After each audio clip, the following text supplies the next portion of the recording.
Hi there, my name's Billy, and this is my first video on his Tea Time 2010. So I just want to say thanks, Parker, for inviting me to join up. It's a pleasure to be here. Hopefully, I can play nicely with others. I've been watching this channel for, well, since it began pretty much. My mate Spencer, he's also Australian. Uh, he used to be on it, and I think there's another Aussie guy on here now. I've been watching AJ Jester's videos since like fuck before I was born. I had them piped to me in the womb. No, before I was like reborn. I mean, yeah, I was watching his videos a long time ago. I've always enjoyed them. So, there's a lot of cool guys on here. It's cool to be here. I've been making videos, yeah, since like I started Transition 14 months ago on my own channel, which is Billy Barnacle. I'll put a link down here somewhere so you can check those out if you like. I've kind of stopped doing the update videos on like, my facial hair has grown like 1 millimeter. I kind of make videos now that are aimed at being informative or something, for particularly for Australian trans guys, because we have a real lack of information in Australia on transition. Um, yeah, Parker asked me to do a little intro before I get into today's topic. So, my name Billy Barnacle comes from my tattoo I've got here. It's hard to see in this light, or it's just I'm really bad with the mirror effect and can't see if I'm holding it up. Anyway, this is a heart with barnacles on it and two tridents going through it. That's my sad, poor little barnacle heart, sitting at the bottom of the ocean. It's totally like tragic romance, man. So, um, that's where I got that from. I'm 31 years young, which is quite an achievement because I definitely thought I was going to die at 27 with the rest of those cool cats like Jim Morrison, etc., etc. But here I am, transitioned, a year ago, and I had top surgery 4 months into transition, which means, yeah, that was 10 months ago, and that was good. I was with a surgeon in Sydney, Dr. Megan Hassel. I have a dog who's gone AWOL at the moment. Can't see him.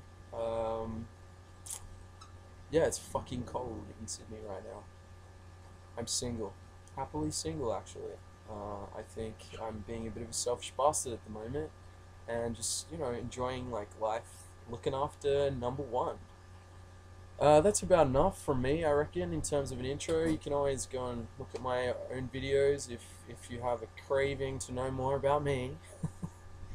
Um, so, today's topic, thanks AJ for posting up the link in your video, because I wouldn't have had a clue what this article was, because we don't get the Ontario Post regularly in Australia. It's just, you know, it's just not a big one, big seller down here. But it was interesting. Yeah, it's an interesting article. Wouldn't have come across it otherwise. So if anyone hasn't looked at all the other videos, to recap, it's an article about a family, a couple of parents in, I'm assuming, in Canada, who are raising one of their children, the third child, um, without gendering them. So they're not prescribing any gender pronouns. They're not disclosing the child's genital genitals genital sex to anyone. I think in the hope that the child will kind of decide how they want to express themselves, and without the kind of limitations of gendered parenting. I think what was interesting for me about this article was that it made me reflect upon my own childhood, in the sense that my mother was a sort of a glamour feminist of of the 70s, and she brought me up on a diet of books from the feminist bookshop in Sydney, which were either gender neutral or had a lot of great stories about like fierce pink elephants who fought against the safari regime, and or like a family of mice that lived under the floorboards, that had this great matriarch. So I suppose I was brought up in, and I was also brought up with sort of as much as possible gender neutral toys, teddy bears instead of dolls, um, and for the most part, my mother dressed me in clothes that were also gender neutral. So well, she would have her days of, as I said, she was a glamazon, so she would have her moments of weakness and put me in little blue velvet dresses, to which I'd protest strongly and violently, and would then get back into my trackies and my t-shirt and whatever. I used to actually have this really rather splendid corduroy vest that I'd wear with like matching brown corduroy pants. So anyway, the point of my story being that my mother was definitely not yeah, like my parents were definitely all about me expressing myself gender wise in whatever way I wanted to be. But I think it wasn't so much as you could be any gender you want, but you can be excuse me from 1 second. This computer likes to update itself every 2 fucking minutes. Um, yeah, it wasn't so much like I was not gendered by my parents. It was more a case of them wanting to celebrate whatever expression that I had for myself. And so when it turned out that I had a certain predisposition towards typically boys things, they celebrated that as like, hey, tomboy, masculine, female. It's cool. It's awesome. Um, and I was taught to respect that about myself and be proud of it. Which I think, interestingly, is probably why it took me 30 years or so to transition medically, because I had pretty much lived an androgynous life for most of my life. I mean, people would force their gendered opinions upon me, and even at a young age, people were like gendering me as male, and when my parents were, telling everyone that I was female. Um, I bring all of this up because I think I have, to some degree, experienced what it means to not have gender binary stereotypes enforced upon you at a young age.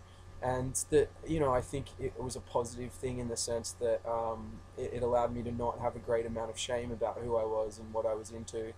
And it's probably made me the strong person that I think that I am today. Um, and to not have any of shame around being the way that I am. But at the same time, like I said, I think because of all of that celebration of being, it's okay to be different and to express your femaleness in a masculine way, and my parents being so au fait with that, I mean, so fine with that, it meant that, yeah, when it, what I essentially, what I want to say is that the non-gendered life is not actually a very easy one, and I experienced a lot of discrimination and violence and shit from the world because of the fact that people want to gender people. That people, I think there's been some great videos made by guys on YouTube about this whole the monstrous other. Um, it's something that I think M to F's experience frequently is being is this sort of this societal distaste and kind of abhorrence of people who don't present as one gender or the other. It's a very difficult position to be in.